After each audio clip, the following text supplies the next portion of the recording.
Hali ya wasiwasi imekumba familia ya Margaret Nduta ambaye aliratibiwa kunyongwa jioni hii nchini Vietnam baada ya kupatikana na hatia ya ulanguzi wa mihadarati. Kwa sasa serikali haijatoa taarifa kuhusu kesi hii baada ya kukiri kuwa ni swala gumu zaidi kufuatia kanuni kali za Vietnam zinazofungamana na adhabu kwa waliopatikana na hatia ya biashara ya dawa za kulevya. Laban Shaban na taarifa hii.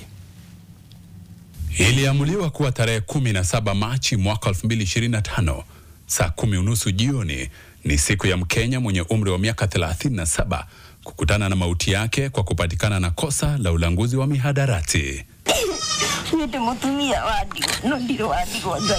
Hali ya wasiwasi imegubika familia ya Margaret Nduta iliyoko Kiharu, kaunti ya Murang'a, wakijaribu juu chini kujua hatma ya binti yao aliye kilomita 13,000 jijini Ho Chi Minh, Vietnam, barani Asia. Mnamo Jumapili, katibu wa wizara ya mashauri ya kigeni Korir Sing'oei aliungama kesi hiyo ni tata na ngumu, lakini serikali inafanya kila iwezalo kuingilia kati. Huku serikali ikiwa kimya kufikia sasa, Sing'oei alisema Jumapili kuwa alikuwa katika mazungumzo na mwenzake kutoka Vietnam, Nguyen Minh Hang, kuhusu swala hilo.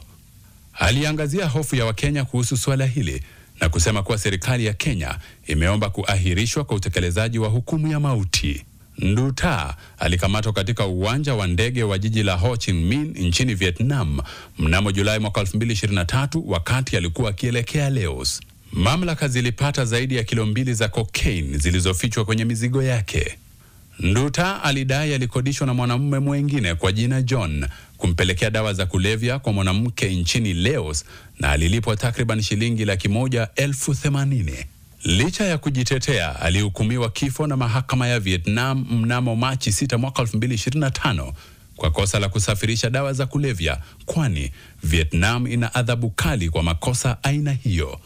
Nduta ameshikilia kuwa hakuwa na habari kulikuwa na mihadarati ndani ya mizigo yake, akidai alichezewa shere. Familia yake iliyoko kijijini Karikwe, Kiharu, kaunti ya Murang'a, imesema walipata habari hii kupitia mtu asiyemjua na wamekuwa wakiomba serikali ya Kenya kuingilia kati. Serikali kupitia wizara ya mashauri ya kigeni imesema imejaribu juu chini kuhakikisha Nduta anapata kifungo mbadala chenye afueni, kwa mfano kifungo cha jela ama arejeshwe nchini kuhukumiwa adhabu isiyo ya kifo. Laban Shaban, NTV.